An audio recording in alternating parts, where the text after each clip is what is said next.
कुमारी जी का सत्संग सुनन। बहुत इन्हां दा नाम आ। भजन खाड़े विच हो रहा वा ये गीता सार। आप पहुँच गए जी अज भजन खाड़े। इत्थे की गीता सार चल रहा वा ब्रह्म कुमारी जी का। तो जुड़े रहो साडे नाल, चैनल नूं शेयर लाइक सबसक्राइब कर दिओ ते देखो साडे नाल हुण।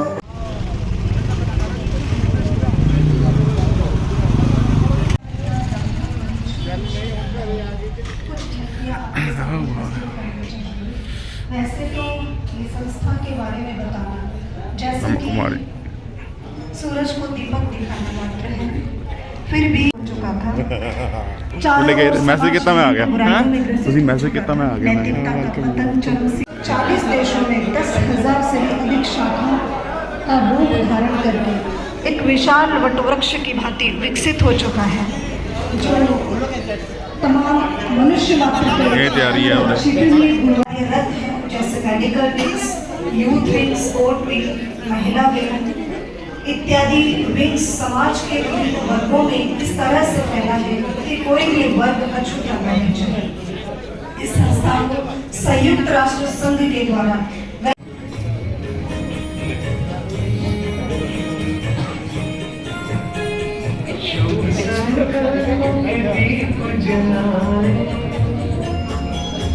अपने अपने मन में शुभ संकल्पों के दीप जलाए। अपने अपने मन में जग उजियारा हो प्रेम से, सुख ही सुख करते शुभ संकल्पों के दीप जलाए।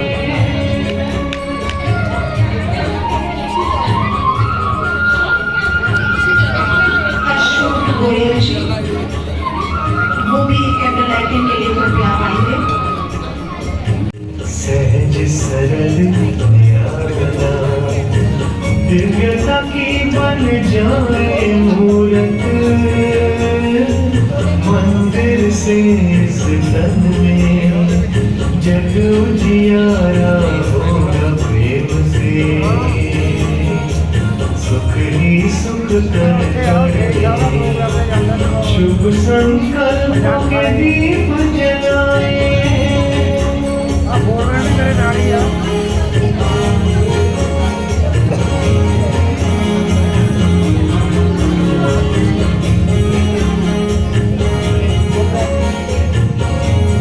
उदाहरण है, सन 1980 में उन्होंने खुद को पूरी तरह से मानव जीवन को आध्यात्मिक सेवा के लिए समर्पित कर दिया और 1985 में संयुक्त राष्ट्र अंतर्राष्ट्रीय युवा वर्ष उन्होंने भारत एकता युवा मार्च में भाग लिया, जो बॉम्बे से दिल्ली तक विस्तारित हुआ और आध्यात्मिकता के ज्ञान का प्रसार करने वाले कई गांवों, कस्बों और शहरों में पदयात्राएं की। सेवा के मार्ग में उन्होंने ब्रह्मा कुमारी स्व प्रबंधन प्रणाली तथा प्रतिपादित स्व प्रबंधन प्रशिक्षिका कार्यक्रमों के कार्यान्वयन में महत्वपूर्ण भूमिका निभाई है। आदरणीय उषा दीदी जी एक उच्च श्रेणी के अधिकारियों और प्रबंधन कर्मचारियों के लिए व्यवस्थित स्व प्रबंधन नेतृत्व पाठ्यक्रम प्रदान करने के लिए भारत के कई औद्योगिक समूहों द्वारा आमंत्रित किया गया है। इस प्रकार आधुनिक प्रबंधन दर्शन के साथ आध्यात्मिक आयाम का सम्मिश्रण company Thailand, Pan Edible Oils Malaysia, DRDO, Bharat heavy electrical limited, Hindustan aeronautics limited, IFFCO, Gujarat milk marketing federation, Amul, BSNL, Godrej, Tata iron and steel. ओम शांति। विश्व कल्याणकारी, जगत नियंता, परम पिता परमात्मा के सभी प्रिय संतान, आज अहमदगढ़ के सम्माननीय भाई बहनें जो विशेष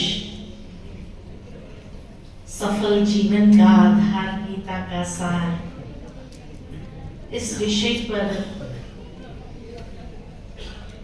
जो बातें ईश्वर ने हमारे सामने स्पष्ट की है, उसको आज हम आप सबके सामने विनम्रता पूर्वक रखना चाहेंगे। श्रीमद् भगवद गीता भारत का सर्वश्रेष्ठ शिरोमणि धर्म ग्रंथ कहो, कर्म ग्रंथ कहो, कि जिसके अंदर ऐसा अमृत है कि जिस अमृत को जब हम पान करते हैं तो जीवन को अमरत्व की ओर ले जा सकते हैं। श्रीमद् भगवद गीता इसीलिए सर्वश्रेष्ठ माना गया है क्योंकि विश्व के अंदर एकमात्र धर्म ग्रंथ है कि जिसके अंदर भगवान वाच ये महावाक्य उच्चारित हुए हैं। अर्थात ये किसी दिव्य आत्मा की, किसी महान आत्मा की वाणी नहीं है, लेकिन स्वयं सर्वोच्च शक्ति, सर्वशक्तिमान परमात्मा के मधुर महावाक्य है। तो इसीलिए कहा कि श्रीमद् भगवद गीता सर्वश्रेष्ठ है। दूसरा, इसके अंदर कहीं पर भी हिंदू शब्द नहीं आता क्योंकि ये मानवता का ग्रंथ है जिसको सारी दुनिया की आत्माओं ने समझना चाहा कि आखिर भी भगवान की शिक्षाएं हम सब आत्माओं के लिए क्या है। इसीलिए भारत में तो क्या, लेकिन सारे विश्व के अंदर कई ऐसे महान व्यक्तित्व हो गए जिन्होंने भी गीता को समझने का प्रयास किया। उसके अंदर ऐसा विशुद्ध आध्यात्मिक ज्ञान है जो अतुलनीय है, और इसकी खूबी यह है कि इसमें वर्णित ज्ञान सर्व मानव प्राणियों पर लागू होता है, किसी खास संप्रदाय की मान्यता के आधार पर नहीं है। और इसके अंतर्गत सभी धर्मों की मर्यादा की पवित्रता को सुरक्षित रखते हुए साफ रूप में गौरवान्वित किया गया है। तो इसीलिए कहा भगवत गीता को माता की उपमा दी गई है कि जिस तरह एक माँ अपने बच्चे के अंदर अच्छे संस्कारों का सिंचन करती है, ऐसे भगवत गीता भी हम सभी के अंदर श्रेष्ठ संस्कारों का सिंचन करती है।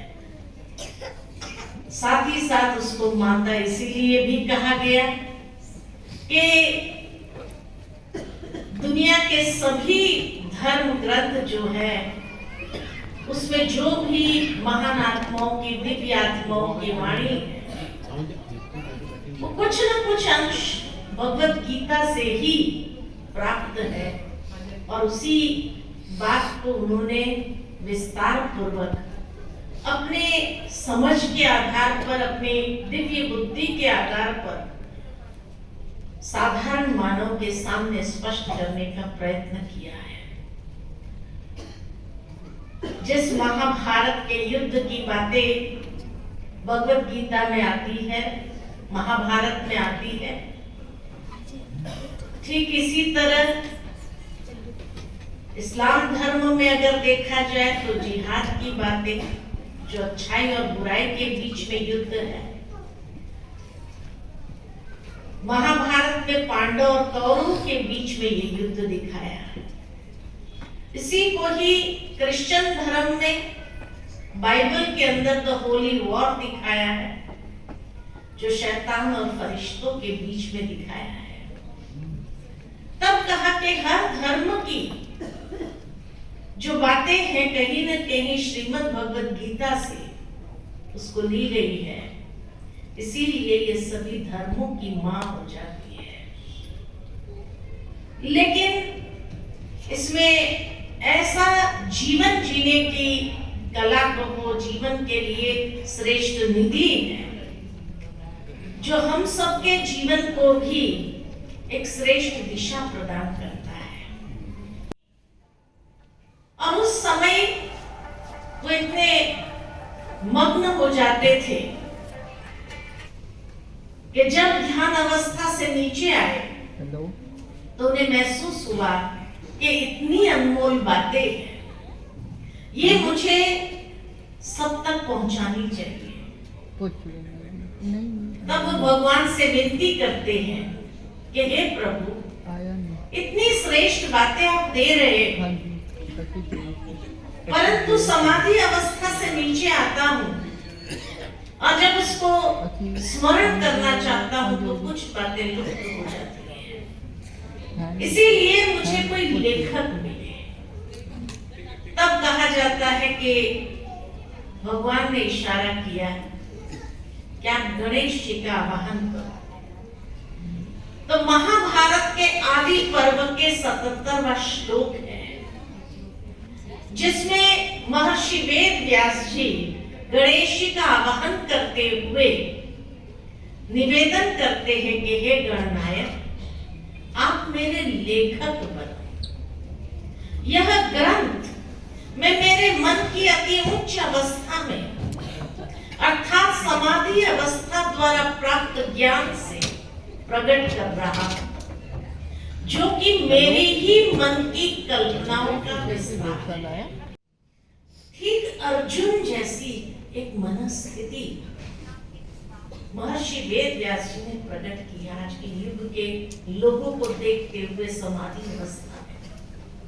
क्योंकि प्रत्येक व्यक्ति के जीवन में एक चुनौतीपूर्ण दौर से उसको गुजरना पड़ता है, जब उसे जीवन आसान महसूस होने लगता है और उसके पास कुछ नहीं बचता है।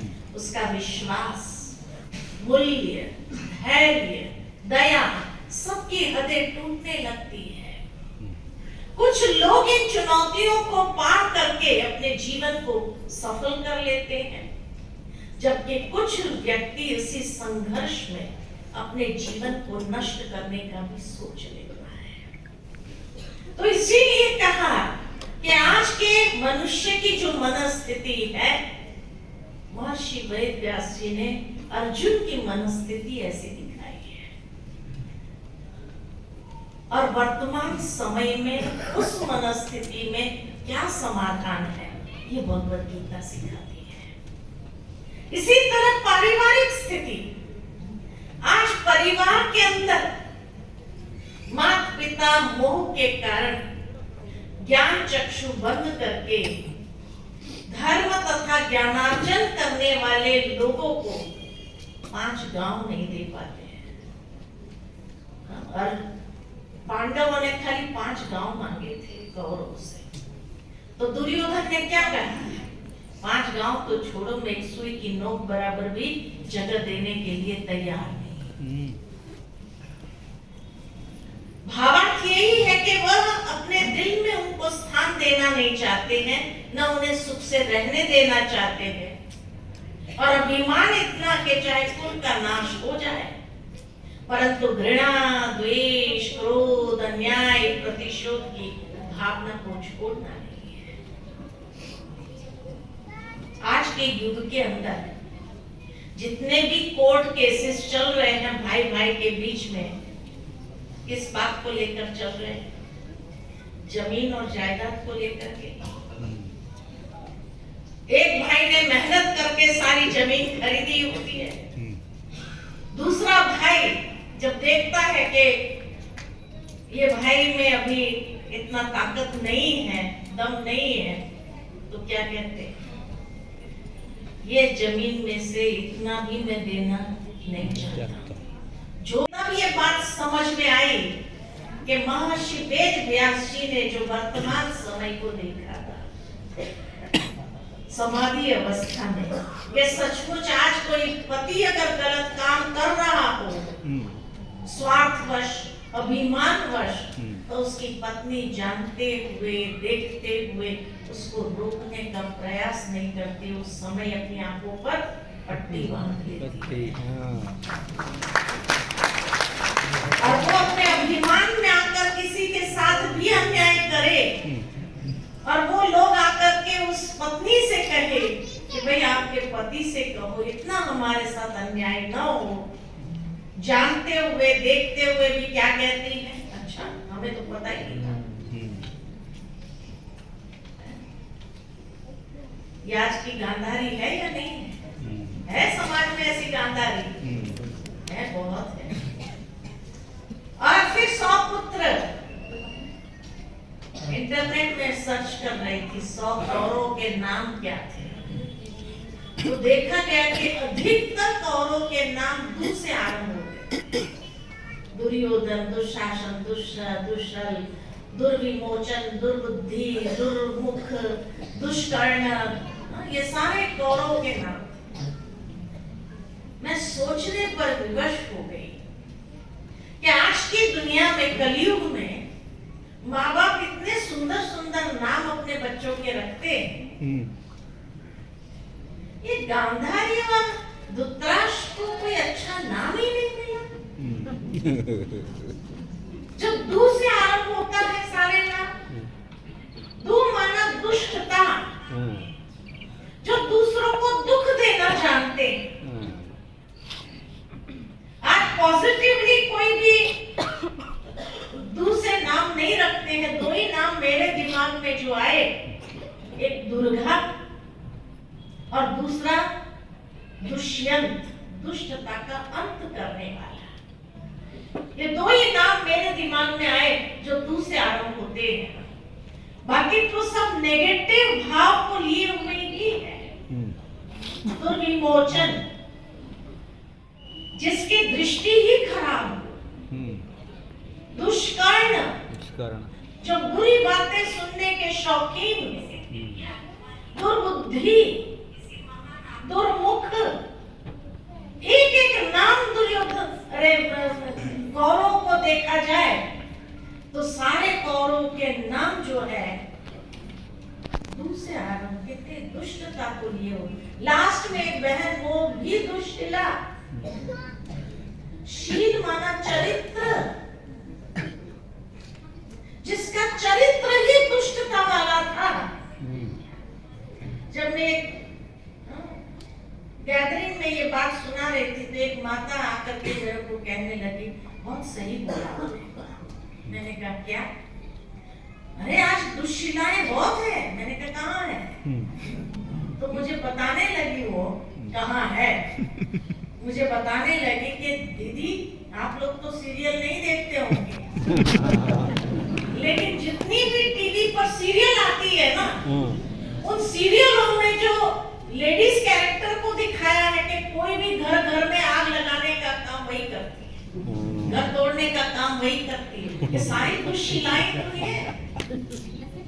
हमारे से ज्यादा तो आप लोग जानते हैं प्रैक्टिकल, और प्रैक्टिकल दुनिया में होता होगा तभी तो सीरियलें बनती है। लेकिन 2.5 घंटे लगे।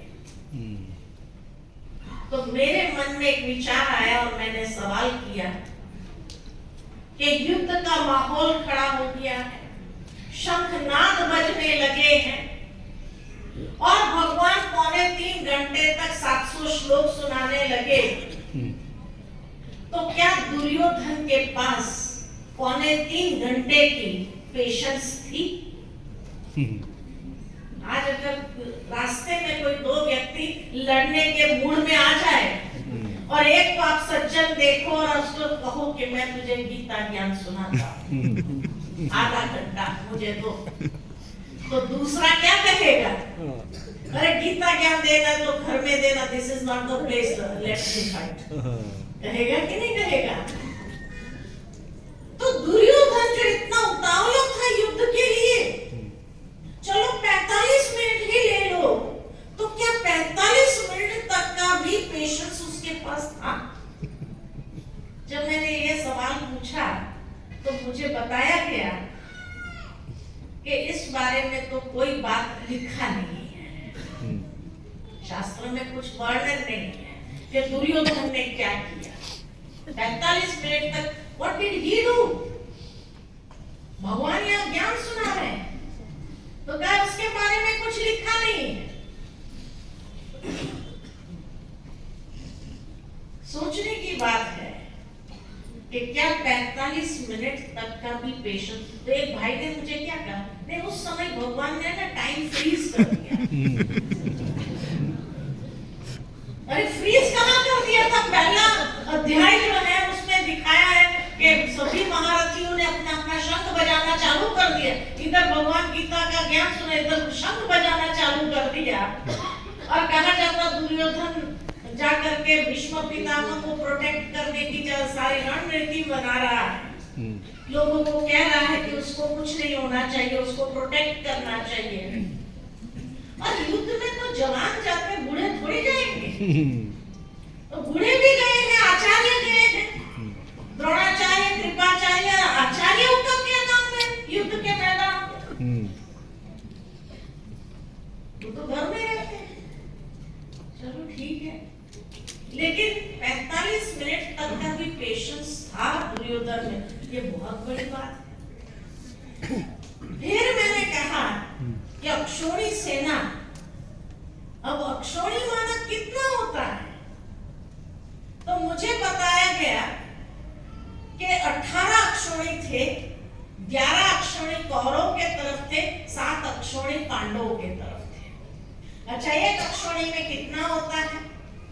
तो इंटरनेट पर जाकर सर्च किया तो कहा महाभारत के युद्ध के समय पत्ती, इस इकाई को निश्चित किया गया था।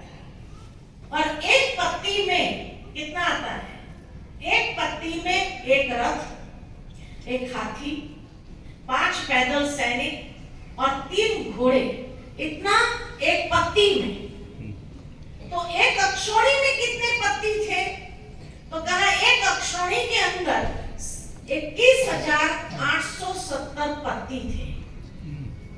तो 21,870 रथ थे, 21,870 हाथी थे, 5 पैदल सैनिक माना, मल्टीप्लाई बाय 5 करेंगे तो 1,09,350 पैदल सैनिक थे। और 3 घुड़सवार माना 65,610 घुड़सवार। ये एक अक्षौणी का फिगर है। अब 18 अक्षौणी में कितने थे? इसको मल्टीप्लाई किया जाए बाय 18 तो 3,93,660 रथ थे, 3,93,660 हाथी थे, 19,66,300 पैदल सैनिक थे और 11,80,980 घोड़े थे। ये 18 अक्षौणी में थे। अब रथ पर एक रथ चलाने वाला एक योद्धा माना 2 होना चाहिए, हाथी पर एक हाथी चलाने वाला एक योद्धा 2 होना चाहिए। तो इस फिगर को मल्टीप्लाई कर देते तो रथों पर 7,87,320, हाथियों पर 7,87,320, पैदल सैनिक 19,66,300, घोड़ों पर 11,80,980, which totally amounts to 47,23,920। और वो मैदान देखो इतना छोटा है कि इतनी सेना खड़ी है। एक एक हाथी को कितनी जगह चाहिए, एक एक रथ को कितनी जगह चाहिए? तो मुझे बताया गया कि 84 कोस में ये मैदान था। अब 84 कोस में भी 47 लाख तो खाली युद्ध करने वाले, लेकिन ये 47 लाख जो योद्धा थे, इनका परिवार भी तो होगा या नहीं होगा? होगा कि नहीं होगा? ये अगर परिवार में खाली 3 मेंबर या 4 मेंबर भी ले जाए, माता पिता और वो योद्धा और उसका कोई भाई या बहन, तो है कि नहीं? अच्छा, 18 दिन तक युद्ध चला तो 18 दिन की सब्जियां, 18 दिन का अनाज, ये सब स्टोर करने के लिए स्थान होगा कि नहीं होगा? अब ये सारा अगर कैलकुलेट किया जाए तो 130 करोड़ भारतवासी होंगे या नहीं होंगे? होंगे या नहीं होंगे? तो वर्तमान समय को देखा था और इसीलिए महाभारत तो एक खाली कुरुक्षेत्र का मैदान नहीं था। आज आज ये महाभारत अफगानिस्तान से लेकर साउथ ईस्ट तक सारा ही महाभारत सारा ही महाभारत का विस्तार। तो ये महाभारत है जहां आज इतने लड़ाई झगड़ा सब कुछ चल रहा है कि नहीं चल रहा है? महाभारत चल रहा है कि नहीं चल रहा है? इसलिए कहा जाता है जब घर घर में महाभारत हो जाए तब समझना महाभारत काल पुनः आ गया। तो आज महाभारत काल पुनः आ गया या नहीं आया? क्या अभी भी सोचते हैं कि नहीं आएगा अभी तो? इसीलिए कहा कि कुरुक्षेत्र केवल हरियाणा प्रदेश का एक मैदान नहीं है, वो मैदान तो आज भी वहां मौजूद है, परंतु एक कुरुक्षेत्र हम सबके भीतर है, हमारी अंतर चेतना है। एक बार फिर डॉक्टर पुनी से दीदी का आभार व्यक्त करेंगे। सभी प्रसाद ग्रहण करके ही जाएंगे और कल पुनः इसी समय पर फिर से ਪ੍ਰੋਗਰਾਮ ਬਹੁਤ ਵਧੀਆ ਸੀਗਾ। ਗੀਤਾ ਦਾ ਸਾਰ ਬਹੁਤ ਵਧੀਆ ਚੰਗੀ ਤਰ੍ਹਾਂ ਸਮਝਾਇਆ ਗਿਆ, ਉਹਦੇ ਵਿੱਚ ਚੰਗੀਆਂ ਗੱਲਾਂ ਦੱਸੀਆਂ ਗਈਆਂ ਜੋ ਲੋਕਾਂ ਨੂੰ ਨਹੀਂ ਪਤਾ ਹੈਗੀਆਂ ਅੱਜ ਕੱਲ੍ਹ ਦੇ। ਤੇ ਜ਼ਰੂਰ ਇੱਕ ਵਾਰ ਆ ਕੇ ਤੁਸੀਂ ਜ਼ਰੂਰ ਆ ਕੇ ਦੇਖੋ।